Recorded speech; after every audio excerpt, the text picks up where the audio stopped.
뉴욕 증시 마감 코멘트 영상 보고 오셨습니다. 주말 사이 나온 해외 뉴스 확인해보는 시간 유한타증권 유동원 본부장과 함께 보겠습니다. 어서 오세요. 안녕하십니까. 네, 바로 주요 해외 뉴스 화면을 통해 체크해보겠습니다. 국제통화기금 IMF가 올해 미국 경제성장률 전망치를 2달 만에 하향 조정했습니다. 하지만 IMF는 미국 경제가 올해와 내년 가까스로 경기 침체는 피할 것으로 전망했습니다. 미국 5월 신규 주택 판매가 전월 대비 10.7% 늘어 5개월 만에 증가했습니다. 투자은행 시티가 마이크로소프트를 최선호 종목으로 지정했습니다. 시티가 제시한 목표 주가는 $364로 전일 마이크로소프트의 종가 대비 40%나 높은 수준입니다. 블룸버그 통신이 미국 시장에서 선전하고 있는 현대차 그룹을 조명하며 아이오닉5와 EV6가 5월까지 테슬라 이외의 모든 전기차 브랜드 판매량을 넘어섰다고 설명했습니다. 주요 7개국 G7 정상들이 러시아에 대한 추가 제재로 금 수입을 금지하는 안에 합의할 것이라고 로이터 통신이 보도했습니다. 미국 농무부가 미국의 올해 음식료 가격이 7.5에서 8.5% 오를 것으로 가격 전망치를 상향 조정했습니다. 자, 첫 번째 뉴스 보겠습니다. 예상치 못하게 크게 증가한 신규 주택 판매 건수 자세히 들여다볼 텐데요. 일각에서는 30년 모기지 이자율이 높아지면서 주택 판매 반등은 좀 일시적일 것이라는 분석이 제기되고 있습니다. 자, 본부장님이 보는 미국 주택 시장, 그러나 가계 부채 문제 전혀 걱정할 수준이 아니라고요? 네. 자, 지금 미국 증시에서 나오고 있는 뉴스를 보고 있으면 너무 비관적인 일관도에서 이제는 좀 변화가 있는 것이 나타나고 있습니다. 신규 주택 판매 부분에서도 그런 모습이 나오고 있는데요. 지난 5월 달 숫자를 보시면은 69만 6천 채가 판매가 되면서 한 달 전보다 10.7%나 증가를 하면서 시장 기대치였던 58만 8천을 크게 웃도는 모습이 나오고 있습니다. 자, 매출이 서부 지역에서 39.3%나 급증을 했고요. 남부 지역이 12.8% 증가를 했지만 북동부가 마이너스 51.1%, 중서부가 마이너스 18.3% 이런 수치가 나왔습니다. 지금 신규 주택 판매 반등에도 불구하고 많은 분들은 이 높은 집값과 6% 가까이 되는 이 모기지 30년 금리를 보면서 앞으로 주택 판매가 그렇게까지 반등을 할 수 있을까 하는 이런 얘기를 하고 있습니다. 한편 지금 지난달 분양된 신규 주택 중간 매매가를 보시면은요, 44만 9천 달러로서 전년 동기 대비해서 약 15% 증가를 하는 모습을 보여주고 있습니다. 자, 이 수치가 지난 4월 달에 발표되고 있는 주택 가격 지수의 상승률이 약 19%였으니까 계속적으로 지금 하락을 하고 있는 것입니다. 여전히 상승하는 폭이고요. 이 속도가 더뎌지면서 아마도 한 자릿수의 상승률을 향후에는 보이게 될 거다라고 예측을 하고 있습니다. 또한 신규 주택 재고 수준을 보시면은 4월 달에 8.3개월 정도였는데 5월 달에는 7.7개월 정도로 이 재고 폭이 줄어들고 있는 모습이 나옵니다. 자, 이 데이터는 전체의 미국 재고 추이를 한번 보시면은 최근에 올라가고 있는 모습이 나오고는 있습니다만 기본적으로는 계속 하락 추세에 있다라고 저희는 판단을 하고 있고요. 그만큼 이 주택 시장이 그렇게 나쁘지 않다라고 말씀을 드릴 수 있을 것 같습니다. 또한 최근에는 또 가계의 신용카드 대출 증가율과 연체율이 증가를 한다고 하면서 이 부분이 경기 침체를 가지고 올 것인가 아닌가라는 걱정까지 하고 있습니다만 실질적으로는 그 정도의 부정적인 영향은 아니다라고 판단을 하고 있습니다. 자, 그렇다 보니까 지금 최근에 이 주가의 흐름도 비슷한 모습이 나오고 있습니다. 주택 건설 가장 대표적인 ETF인 ITB라는 ETF가 있습니다. 주가 차트를 한번 보시면은 작년 12월 달에 고점 대비해서 자그마치 지난 6개월 동안에 42.2%나 폭락을 했었습니다. 그만큼 주택 시장이 안 좋아질 거라는 걱정을 미리 반영을 했다고 보여지고요. 다시 지금 가격이 상승을 하고 있는 부분이 있고 판매가 늘고 있다 보니까 이렇게 반등을 11.5% 정도 하고 있습니다. 이 부분을 보고 우리가 결정을 해야 되는 부분은 부동산 시장이 경기 침체로 이어질 것인가 하는 부분인데 저희는 지금 현재의 가계대출 증가율을 보시면 12.4%로 상승을 하고 있고 금리는 아까 말씀드린 대로 6%대가 안 되니까 결국 경기 침체와 연결되는 이런 숫자는 아니다라고 말씀을 드리겠고요. 그렇기 때문에 현 시점에서는 아까 보여드렸던 그런 ITB 같은 ETF에 대한 매력도에 관심을 가지셔야 됩니다. 지금 현재 PER을 보시면은 5배, 6배 수준이고요. 물론 이익 증가율은 내년, 내후년에는 빠질 겁니다. 그렇지만 현재 밸류에이션이 워낙 매력이 있고 ROE가 굉장히 높은 수준이기 때문에 이 상승 여력을 보고 있으면 미국 주택 건설 시장 계속적으로 견조하다라고 말씀을 드리겠습니다. 네, 미국 부동산 시장에 대해서 경기 침체를 우려할 수준은 아니다라고 결론을 내려주셨고요.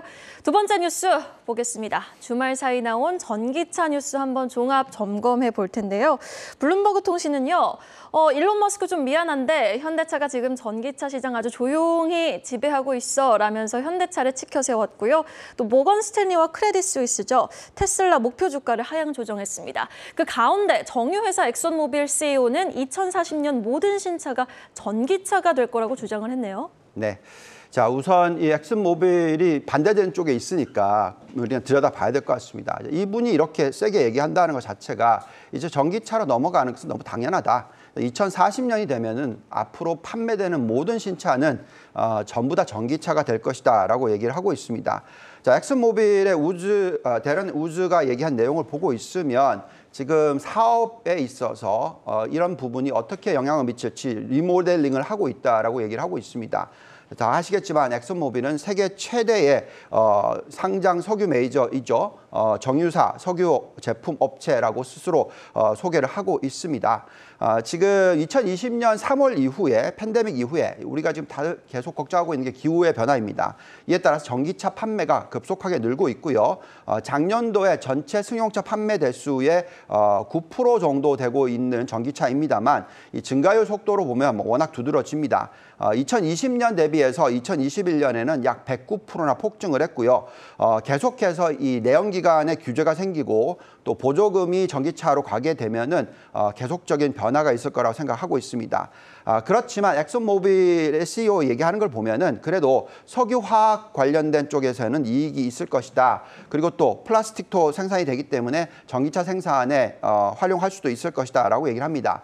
그리고 더 중요한 얘기는 내연기관 자동차가 어느 정도 그래도 남아 있을 거니까 시장에서는 석유가 필요할 거라고 예측을 하고 있습니다. 전체 석유 수요를 어떻게 보고 있냐면 2013년, 14년 수준 정도로 떨어질 거다라고 예측은 하고 있고요. 그렇지만 그래도 여전히 흑자를 낼 수 있는 기조라고 얘기를 합니다. 자, 그런데 밸류에이션 한번 보시면 엑슨모빌은 어쨌든 이익은 계속 올해 급등 이후에 감소를 할 거라고 예측이 되고 있고요. 이에 따라서 예상 ROE도 빠르게 떨어질 거라고 예측을 합니다. 그래서 상승 여력을 보면은 한 45% 정도 된다라고 얘기를 할 수가 있겠습니다. 더 중요한 것은 결국은 전기차 쪽에 어떤 매출이 계속 늘어나면서 전기차 관련 종목들의 매력도가 상당히 높다라고 판단이 듭니다.